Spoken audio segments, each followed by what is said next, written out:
Welcome back to the Flat Rate Tech podcast. You know that Lizard Ford guy? The one who's always out there talking about the manufacturing side, fighting for the line workers, talking contracts, strikes, negotiations, all that? Yeah. He only cares about that part because they actually have power.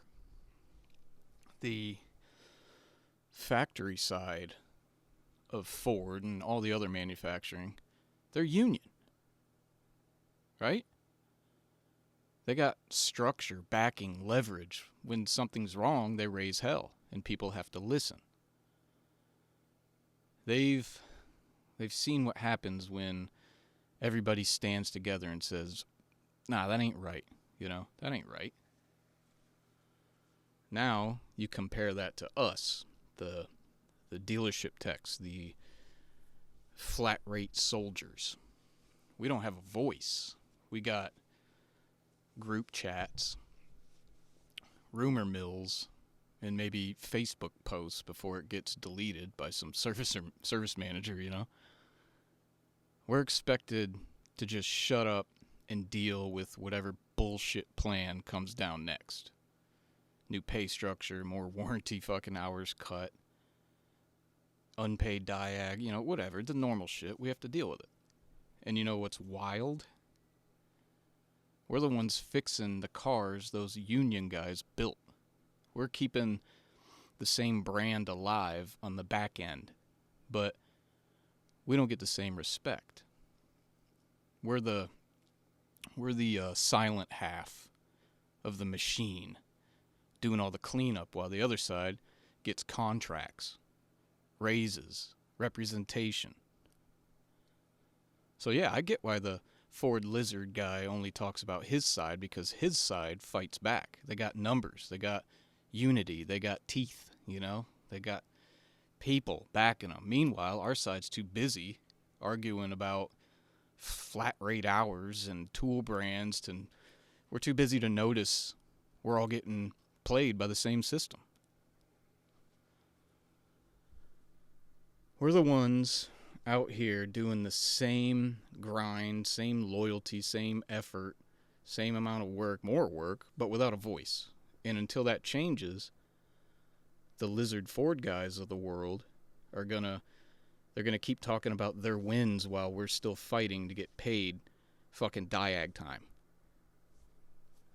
And here's the truth, mechanics don't have a voice because of the system. The system was built to keep it that way.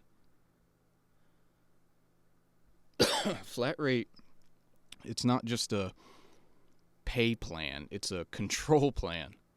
It keeps us competing against each other instead of standing together. You're not supposed to team up with the guy next to you. You're supposed to beat him. Turn more hours. Grab that good ticket first, get the gravy work first. Stay ahead. That's how they keep us quiet. Every time we're focused on each other, we're not focused on who's really screwing us. It's divide and conquer, except it's done with tickets and a fucking time clock instead of chains and whips,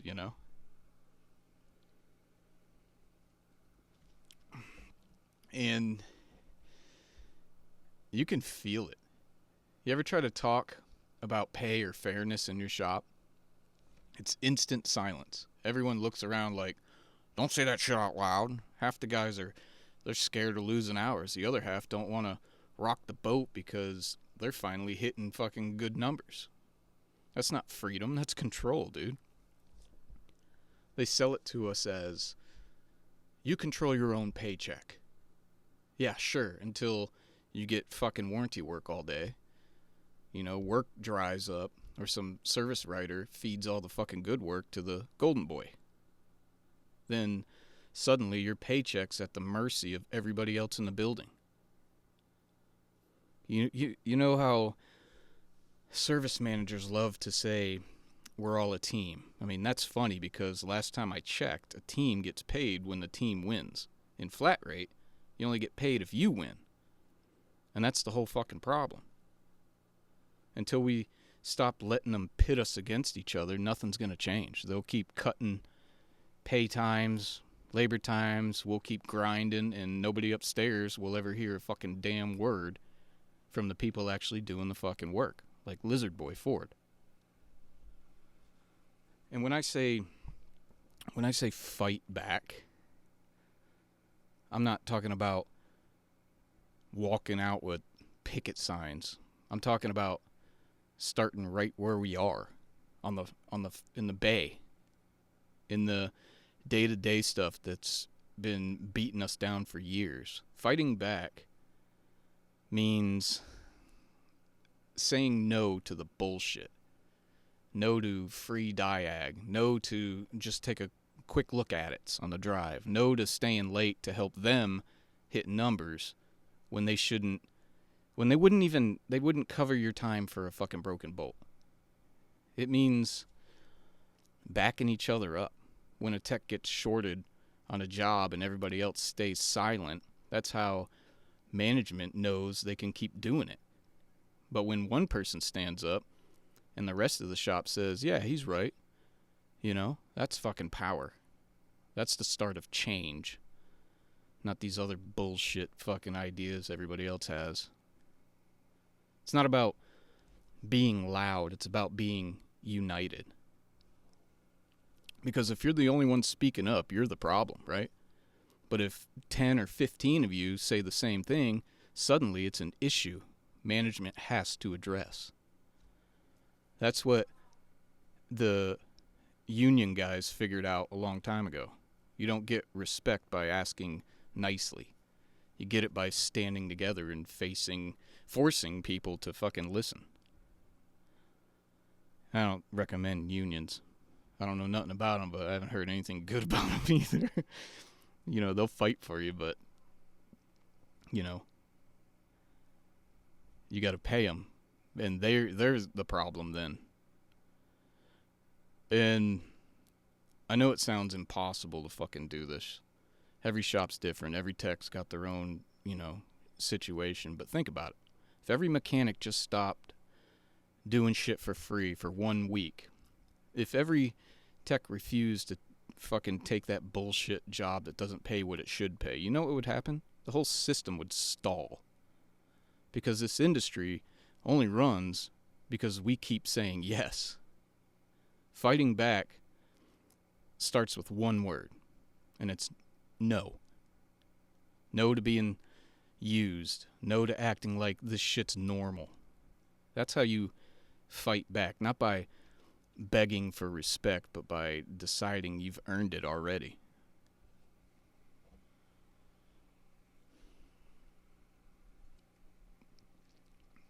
But you know what?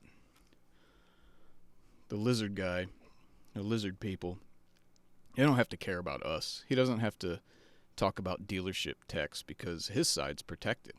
They've got a seat at the table. They got contracts, power, leverage. When they fight, they win. Meanwhile, we're over here fighting for our hours, one job at a time, begging for fucking pay raises and shit. Arguing who's got the best tickets. Killing ourselves for a system that's already decided what we're worth before we even fucking clock in. And that's the truth nobody wants to fucking say out loud. They don't have respect. They don't respect us because they don't have to. As long as we keep fixing cars, covering up their mistakes, and saying yes to fucking shit for free, nothing's gonna change. The industry only runs because we let it. We're the backbone, the reason those service drives even exist. But until we stop acting like we're replaceable, they'll keep treating us like it. So stop waiting for somebody else to fix it. Stop waiting for a union, a manufacturer, or some corporate fucking guy to give a shit, because they don't. They'll listen when we stop saying yes. They'll care when all the bays go quiet and stop turning wrenches. And then they'll finally understand what it costs to ignore the people who keep their brand alive. it's it's not about it's not just about pay. It's about respect. And the only way we'll ever get it is if we start fucking fighting for it together. That's it. You don't want no union. You don't want none of that bullshit. So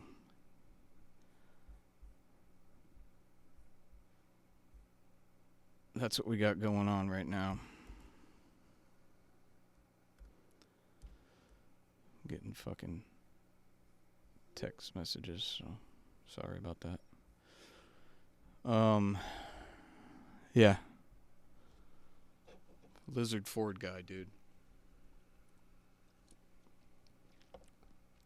If you haven't got the book yet, it's right there. Get it. Flat Rate Life. Available on Amazon. Search it. And like I said before, buy it. Throw it on somebody's desk, your manager's desk. If they can read. They can read numbers, but they can't read words, right? They could read, they just can't listen. They don't listen. That's their fucking problem. Ooh, that splashed in my fucking face, dude. Idiot. I found that the lizard people have their own magazine. Okay, it's called Fixed Ops magazine or something like that. I don't know. Fucking lizard people, dude, you know? And 90% of the pages on the fucking magazine are ads. Then it has some fucking horse shit in there. Fucking horse shit. Just a bunch of fucking horse shit. Just got done mowing my lawn. And it's 7:30 right now. I'm tired. Okay? Horse shit, dude. So work's been slow last month for me, and I know a lot of other people their works have been slow. Some have been busy. Whatever. Good for you, dude. Good. I mean it. Good for you. But fucking last week, dude, I was non-stop working. I mean, I'm over 100 hours for the week. And I'm not that guy. Okay? I'm not that guy. I don't try to kill myself at work. I'm 25 years in. Okay? Figured it out. All right? What do I mean by that? I mean, I've worked in this industry since 2000 and met my wife. It's all in the book. Making shit money, $11.50 or something like that as a lube tech, and then like 12 as a fucking tech, and just trying to survive, renting houses and driving shit cars, and seeing the guys who are at my stage, been in it over 20 years, having all this money and these cool fucking cars and boats and motorcycles and custom cars and shit, and I'm just sitting there going, how the fuck do these guys have this shit? I'm doing the same job they're doing, but not realizing that they make damn near almost twice as much money as me, and they're turning a fuckload of hours at 5, 6, 15 hours at a time, big jobs, and I'm over there doing 0.3. Ooh, I sold a rotate, another 0.2, and as a new tech, seeing that they're making, bags, really bags, heavy bags, and they're pulling in with fucking, badass cars and shit, and you're over there struggling. You're like, is there a future for this? Is this a fucking good idea? I'm driving a piece of shit car, and these guys are driving, I don't even have AC, and these guys are driving fucking nice shit. And the struggle's real, dude. So these new technicians that come in and they see you with your new truck, your fucking four-wheeler, your guns, whatever you got, your big-ass toolbox, they see you and they look up to you. And they want to be that, just like I did. And they got a long fucking way, dude. I mean, let's just be real. They got a long way to go. And to stay in this industry that fucking long, it's tough. It's fucking tough. Just about everybody listening to this doesn't recommend somebody doing this job. I would say if I did a poll, it'd be 95% of you would say, don't fucking do it. And I'd be one of them. Let's be real, dude. Fucking this guy, dude. But the whole point is,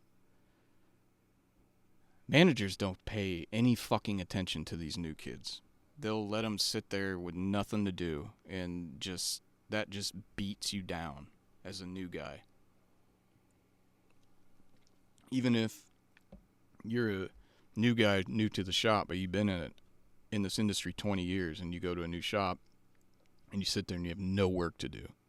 Manager come out there, how you doing?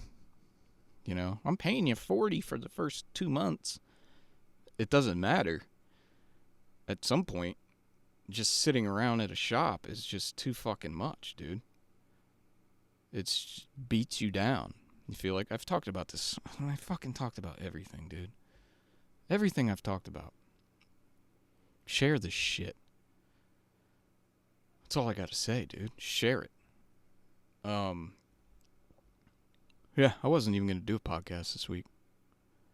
How about that? Tomorrow I got a whole bunch of shit to do. Just share it, dude. Share the podcast. We're saying what needs to be said. And a lot of these episodes are from emails from listeners like you. So if you got shit that needs to be said, email it to me. In fact, be the second person to call or text 561-421-2676. Okay? Leave a voicemail or just text it. If you want something said, no information gets let out. Not here, buddy. Not here. We're not China. You email me and I lose your emails, dude. Okay? And I don't dig deep. You want to be on the podcast, you got to fucking be consistently emailing me. Your boy's got a life. And you should too, and your life shouldn't be work. And that's what they want. They want you there every fucking day because they pay you flat rate. And it doesn't cost them anything, it just makes them money. And that's the truth. That's the scam. If they paid you hourly, you think you would be working 6 days a week, 12 hours a day? Fuck no. Fuck no. That's how they get away with it. If they paid you salary, you think you'd be working 6 days a week? No, you'd be working 7 because it's salary and they can make you do that. So you don't want salary either. It's got to be flat rate it's got to be hourly with an incentive. So if you're there 40 hours and you haven't made 40 hours, you're going home because they're going to pay you 40 hours. And then you get to stay home, right? They're not going to pay you time and a half. Overtime doesn't exist in this fucking industry. When I was a porter, I was paid hourly. I didn't work a minute over 40 hours. When I became a lube tech, it was, 5-6 days every week. 5 days, weekends off, and then 6 days. Work Saturday. That shop was never open Sunday. Sundays, dude. We should not be working Sundays. Not a full crew. And managers, when you make technicians Not express. Express is different. They got to earn it. When you make technicians work Saturdays, make them work till 1. Don't make them work till 5. Make it a half day. That will bring up morale. You know, if I have to be to work on Saturday till 5 or 6, I don't want to I'm not going to do anything. I'll pull my own shit in and work on it. But if you tell me, hey man, look, we really need to have people here on the weekends, and I'm going to make it to where the technicians are here till, 1. Take a 45-minute break, whatever. Come in 8 to 1. I'd be like, all right, once a month, okay, not a problem. Every other week, that's a problem. That's a fucking problem. And I know some dealerships are busier than the others. Honda compared to Chevy, it's different.